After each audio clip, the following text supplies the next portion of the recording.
Bütün Azerbaycan'da bir yıllık benim iş başında oldum. Yani Cumhurbaşkanı oldum bir yıllıkta.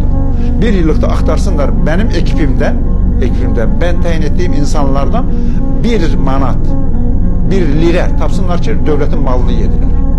Tapsınlar. Hepsi idealist insanlar. Ancak ideyaya gidecekler.